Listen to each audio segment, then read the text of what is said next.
Hello everyone, welcome to Sky Brain. Today we will start our new chapter that is acid bases and salts. तो चलिए अब हम बात करते हैं कुछ कॉमन ईडेबल सब्सटेंसेस के बारे में। हम अपनी डे टू डे लाइफ में बहुत सारे फूड सब्सटेंसेस को कंज्यूम करते हैं और हर फूड सब्सटेंसेस का जो हमारा टेस्ट होता है वो डिफ़र करता है, डिफरेंट होता है। जैसे कि किसी सब्सटेंसेस का स्वीट होता है, किसी का सॉल्टी होता है, किसी का बिटर होता है दैट मीन्स कड़वा होता है और किसी का सार होता है दैट मीन्स खट्टा होता है। तो चलिए अब हम देखते हैं कि कौन से सब्सटेंसेस का टेस्ट कैसा होता है। लेमन में टेस्ट हमारा थोड़ा खट्टा खट्टा आता है तो वो सार टेस्ट होगा उसका। बेकिंग सोडा का बिटर होता है, सॉल्ट का सॉल्टी होता है, सोप्स का भी बिटर होता है, थोड़ा कड़वा होता है। कभी आपके गलती से सोप लग गया होगा मुंह में, टेस्ट तो उसका कैसा होता है, थोड़ा कड़वा सा फील होता है तो उसका बिटर टेस्ट होता है।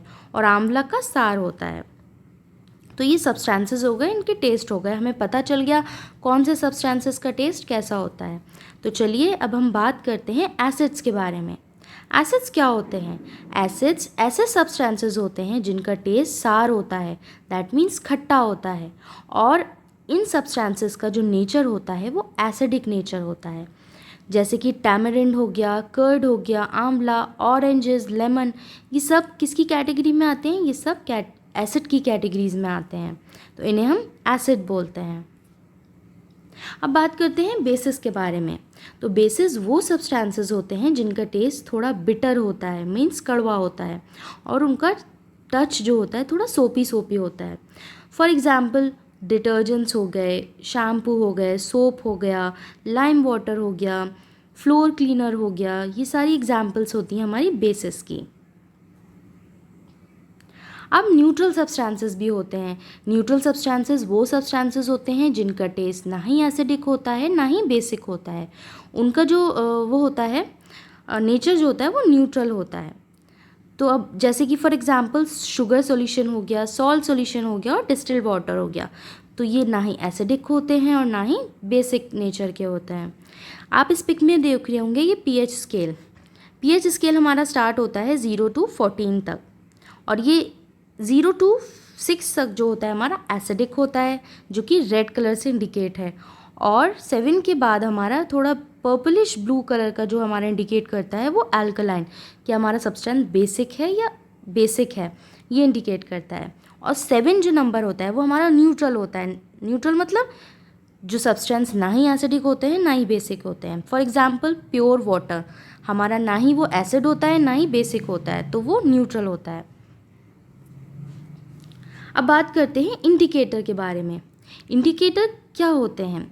इंडिकेटर एक स्पेशल टाइप के सब्सटेंस होते हैं जिनको हम यूज़ करते हैं किसी सब्सटेंसेस को टेस्ट करने के लिए कि सब्सटेंसेस एसिडिक है या बेसिक है। इंडिकेटर बेसिकली इंडिकेट करता है कि हमारा ये सब्सटेंस एसिडिक है और ये सब्सटेंस बेसिक है। ओके, अब इंडिकेटर हमारे दो तरीके के होते हैं, एक नेचुरल इंडिकेटर होता है और एक सिंथेटिक इंडिकेटर होता है। तो कुछ नेचुरल इंडिकेटर की एग्जाम्पल होती हैं turmeric, litmus and china rose. तो चलिए अब हम बात करते हैं नेचुरल इंडिकेटर के बारे में। Number 1 is litmus as an indicator. Litmus एक नेचुरल इंडिकेटर है जो कि हम ऑब्टेन करते हैं लाइकेन से। तो जब हम लिटमस पेपर को एसिडिक सॉल्यूशन में डालते हैं तो हमारा लिटमस रेड हो जाता है, और जब हम लिटमस पेपर जो है हम बेसिक सॉल्यूशन में डालते हैं तो वो हमारा लिटमस ब्लू हो जाता है, और वो ब्लू लिटमस हमारा क्या इंडिकेट करता है कि ये सॉल्यूशन बेसिक है। अब हमारे लिटमस पेपर जो हैं दो तरीके के होते हैं, एक रेड लिटमस पेपर होता है और एक ब्लू लिटमस पेपर होता है। आप इस पिक में देख रहे हैं एक सॉल्यूशन हमने एसिडिक सॉल्यूशन लिया है और एक बेसिक सॉल्यूशन लिया है। और हमने एसिडिक सॉल्यूशन के अंदर हमने ब्लू लिटमस पेपर जब हम डालते हैं तो वो रेड में टर्न हो जाता है, और जब बेसिक सॉल्यूशन के अंदर हम रेड लिटमस पेपर डालते हैं तो वो हमारा ब्लू में टर्न हो जाता है। और ये इंडिकेट करते हैं कि सब्सटेंस या तो एसिडिक है या तो बेसिक है। अब हम बात करते हैं टर्मरिक एज एन इंडिकेटर के बारे में। टर्मरिक भी हमारा नेचुरल इंडिकेटर है जो कि हम ऑब्टेन करते हैं टर्मरिक से। हम एक छोटी सी एक्टिविटी करके देखेंगे और ये पता लगाएंगे कि टर्मरिक हमारा एज एन इंडिकेटर कैसे यूज़ होता है। हम एक थोड़ी सी टर्मरिक लेंगे, और उसको वाटर में मिला के उसका पेस्ट बना लेंगे। देन वो टर्मरिक हम अपने पेपर पे उसको पेस्ट करेंगे, उसको डिपॉजिट करेंगे। देन उसको थोड़ी देर ड्राई होने देंगे। उसके बाद हम उसकी स्ट्रिप्स कट कर लेंगे, जो हमारा येलो स्ट्रिप्स हम कट कर लेंगे। उसके बाद हम देखेंगे, हम एक तो लेंगे सोप सोल्यूशन, ओके, एक लेंगे हम लाइम वाटर। सोप सोल्यूशन लेंगे तो वो तो सोप तो बिटर होता है, और सोप एग्जाम्पल होता है हमारा बेसिस की, और लाइम वाटर होता है खट्टा होता है।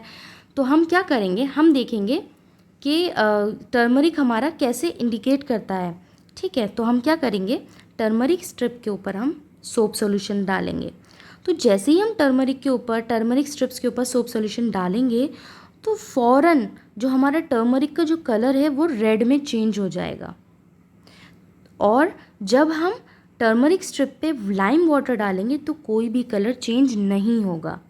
तो इस एक्टिविटी से हम ये कॉन्क्लूड कर सकते हैं कि टर्मरिक जो हमारा यूज़ होता है डिटेक्ट करने के लिए कि कोई सब्सटेंस जो है बेसिक नेचर का है या नहीं। China rose as an indicator, china rose भी हम ऑब्टेन करते हैं चाइना रोज़ के फ्लावर से, ओके। तो हम इसमें भी एक्टिविटी करके देखेंगे कि चाइना रोज़ हमारा एज एन इंडिकेटर कैसे बिहेव करता है। तो हम क्या करेंगे, हम कुछ चाइना रोज़ के पैटल कलेक्ट करेंगे और उनको बीकर में डाल देंगे। देन उस बीकर में हम वार्म वाटर डालेंगे और कुछ देर के लिए उसे ऐसे ही रखा रहने देंगे। जब हमारा वाटर पिंक कलर में कन्वर्ट हो जाएगा तो वो कलर वाटर ही हमारा एज एन इंडिकेटर यूज़ होगा।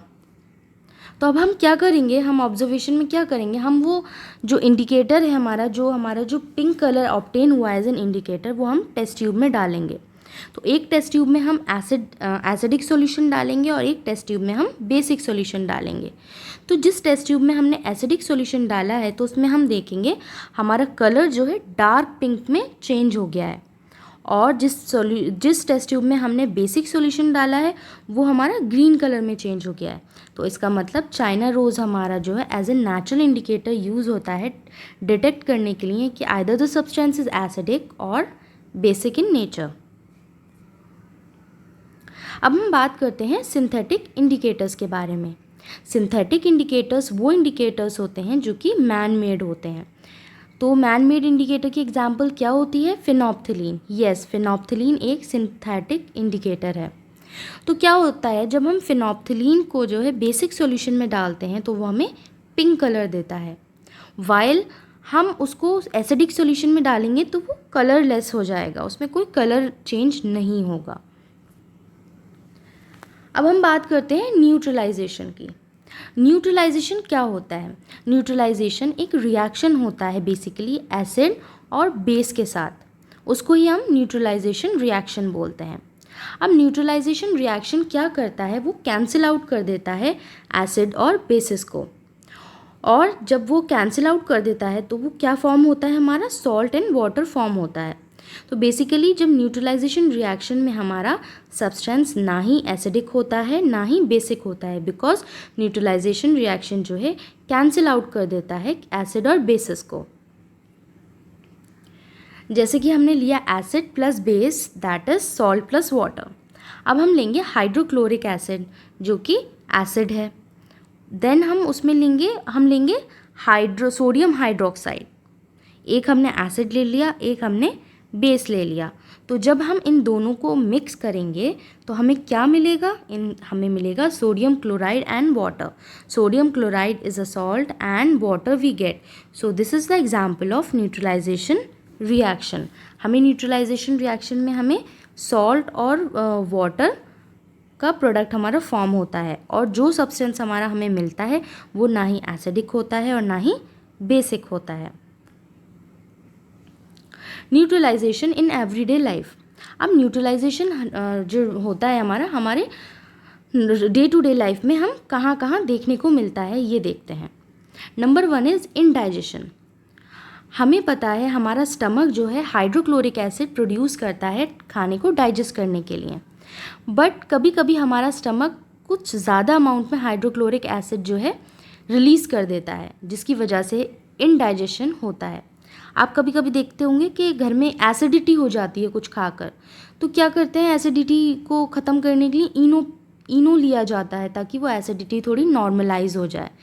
तो वो क्या होती है, जो इनो होती है, इनो जो है एक बेसिक होता है। तो जब एसिड और बेसिक जब रिएक्ट करेंगे तो वो कैंसिल आउट हो जाएगी, इफ़ेक्ट उसका कैंसिल आउट हो जाएगा और न्यूट्रल हो जाएगा।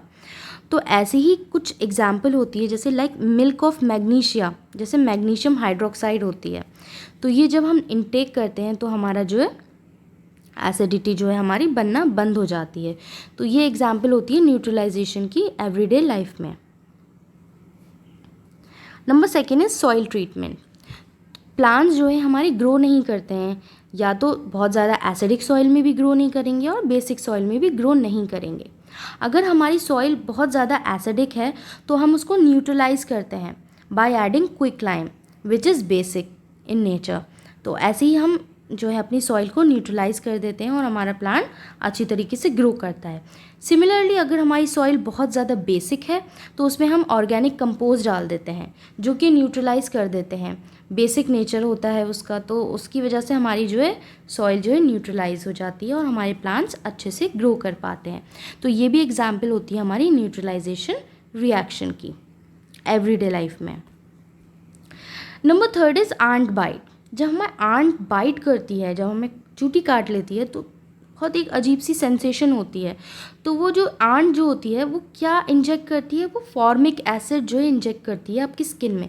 उसकी वजह से आपको थोड़ी सी बर्निंग सेंसेशन होती है। तो उसमें क्या करते हैं, वो भी एक एसिड होता है, तो उसको न्यूट्रलाइज करने के लिए क्या करते हैं, उस पर हम अप्लाई कर देते हैं बेकिंग सोडा। तो उसकी वजह से जो उसका फॉर्मिक एसिड का जो एसिड जो होता है वो हमारा न्यूट्रलाइज हो जाता है। तो ये भी एग्जाम्पल होती है हमारी न्यूट्रलाइजेशन रिएक्शन की एवरीडे लाइफ में। Number fourth is factory waste. अब फैक्ट्री में जो है बहुत सारा वेस्ट होता है तो उनको वाटर बॉडीज़ में निकाल दिया जाता है जिनमें बहुत सारे एसिड्स भी होते हैं। तो अब वो एसिड हमारा जो है फिशेस के लिए और जो अदर जो ऑर्गेनिज्म हमारे वाटर में रहते हैं उनको जो है हार्म करता है। तो जो फैक्ट्री में जो वेस्ट निकलता है ना, तो उसमें भी हम जो है कुछ बेसिक्स जो बेसिस ऐड कर देते हैं ताकि वो न्यूट्रलाइज हो जाए और जब वो वेस्ट हमारे वाटर बॉडीज़ में जाए तो फिशेस को किल नहीं करे। तो ये भी एग्जाम्पल होती है हमारी न्यूट्रलाइजेशन रिएक्शन की एवरीडे लाइफ में। तो स्टूडेंट, ये था हमारा chapter acid basis and salts के बारे में, जिसमें हमने पढ़ा एसिड्स के बारे में, बेसिस के बारे में और न्यूट्रल सब्सटेंसेस के बारे में एंड न्यूट्रलाइजेशन के बारे में, और न्यूट्रलाइजेशन कैसे हमारा एवरीडे लाइफ में होता है। तो अगर आपको मेरी वीडियो पसंद आए तो प्लीज़ मेरी वीडियो को लाइक, शेयर एंड सब्सक्राइब ज़रूर कीजिएगा।